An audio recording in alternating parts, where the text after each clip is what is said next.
What's going on, guys? Welcome back to the 40K Cafe, and thank you Sketchy Bonsai for the request. At the time when they were all around, every single Primarch had their own version of an honor guard. Corvus Corax had the Shadow Wardens, Perturabo had his Iron Circle, Sanguinius had the Sanguinary Guard, but Vulcan, he had his Pyre Guard. Vulcan's Pyre Guard consisted of 7 elite veteran Space Marines. Each of them were chosen based on their hearts that represented the very fire of Nocturne and the volcanic magma that lied beneath the surface, and all of which said to radiate more fire than fury. As you can imagine, the role of the Pyre Guard was revered and held at a status like no other. Each individual Pyre Guard member was a commander of his own chapter amongst the Legion, was said to be able to function not only independently but also with anyone that he would be placed with. And not to mention, one thing that set them apart from the rest of the Legion is that each and every single one of them were Terran born. That's right, the Pyre Guard were consisted of Space Marines that were not born on the homeworld of Vulcan, Nocturne.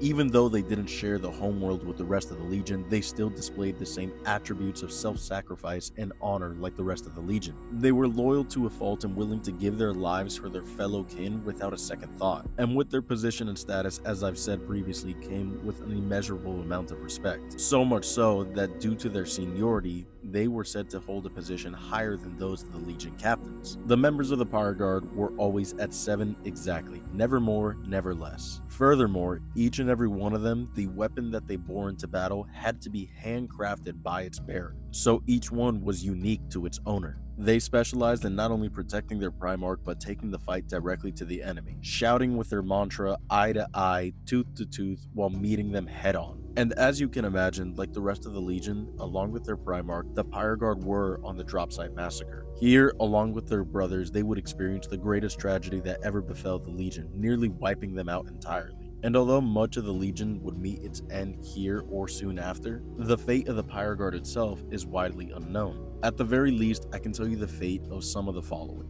Out of the 7, Artellus Numion, the leader of the Pyre Guard, would sacrifice himself in an attempt to resurrect Vulcan that would not be in vain. Skatarvar would meet his end by none other than the individual who tortured his Primarch for so long, Conrad Kurz. Leodrak would also meet a similar fate, but not to a Primarch. While fighting the traitors, he would be laid low by the Wordbearers. Varun, who was said to be the oldest amongst the Pyre Guard, as well as an exceptional marksman, has a fate that is unknown. Similarly, the end of the remaining 3 go unanswered, but their names at the very least are as follows: Gane, Igataron, and Autonarius.